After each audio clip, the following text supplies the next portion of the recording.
విలువైనది, నరులారా రండని సెలవైనది. సిద్ధపడినావా చివరి యాత్రకు, సిద్ధపడినావా చివరి యాత్రకు, యుగ యుగాలు దేవునితో ఉండుటకు, నీవుండుటకు.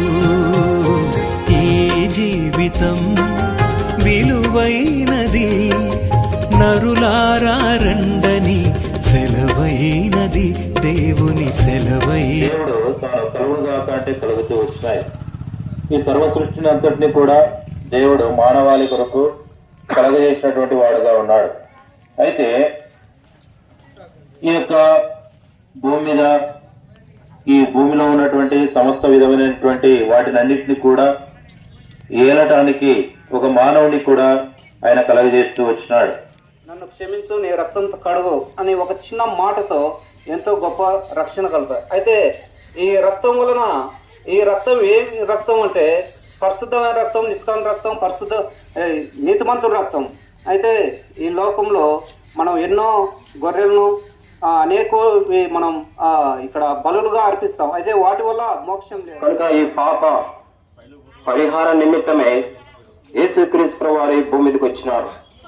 పాప పరిహార నిమిత్తమై ఆ పరలోక మహిమను వదులుకొని భూమి మీదకి మానవ రూతిగా వచ్చినాడు, మనుషుడిగా జన్మించినాడు. అందుకే దేవుని యొక్క వాక్యం సెలవిస్తూ ఉంటున్నది, దేవునికి నరునికి మధ్యవర్తి ఒక్కడే, ఆయనే క్రీస్తు నరుడు. కనుక పాపము మీ గమనం తీసుకోవాలని ప్రభువుని యేసుక్రీస్తు నామములో మనవి చేస్తూ ఉంటున్నాం. బైబిల్ గ్రంథంలో ఇలా వ్రాయబడి ఉంది, దేవుడు లోకమును ఎంతో ప్రేమించను, కాగా తన అద్వితీయ కుమారునిగా పుట్టినవాడి అందు విశ్వాసం ఉంచు వాడు నశింపక నిత్య జీవం పొందినట్లు ఆయన ప్రభుని.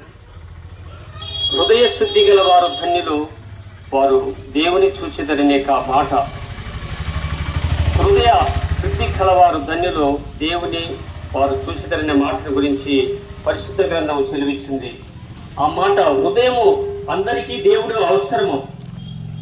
ఆ హృదయ శుద్ధి కలిగిన వారి పాప క్షమాపణ లేదనే మాట మనమందరూ ఎరిగిన వారముగా ఉంటున్నాం.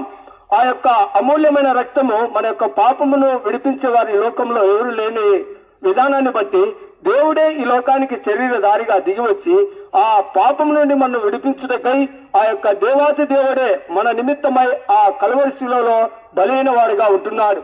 మన పాపము